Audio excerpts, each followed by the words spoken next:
And while that Celsinus-James race has grabbed many of the headlines, there are other elections to be decided next Tuesday. In Pasco County, Republicans are hoping for the first GOP sheriff in Pasco's 97-year history. Pulse 13's Warren Ellie reports.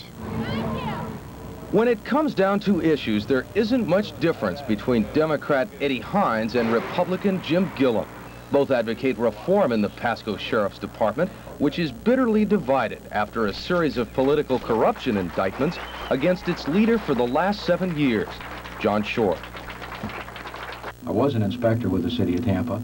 Among the darts flung at Gillum on a radio call-in broadcast this morning, charges that he moved to Pasco only to run for sheriff. I have 4 generations of family in West Pasco County. I've been in the area. I remember when Odessa had 1 building. Not Odessa, but Hudson had 1 building.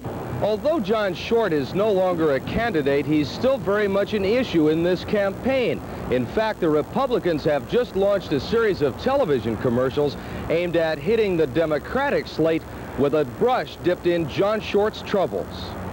For many years, one party has held a political monopoly in Pasco County.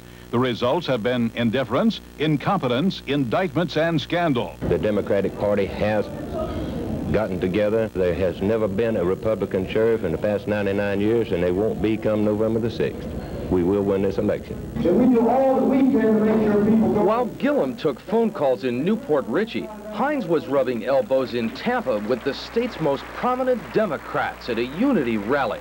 Few had ever heard of him. I got to meet the governor of the state and Senator Childs and Senator Pepper. They're all Democrats, and we're proud of them. Good morning. Good morning.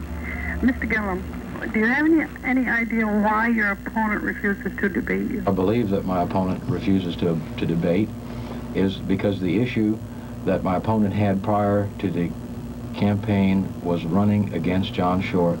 He's no longer there to run against, and I don't think he has any more issues. There's no reason to debate. There's the issues that are in a department. Each candidate have what they have to offer to people of Pasco County, and I think that's the extent of it. Most believe it will not be the differences between the candidates, but the fortunes of Ronald Reagan and Walter Mondale, the top of the ticket, that will tip the scales in favor of Democrat Hines or Republican Gillum.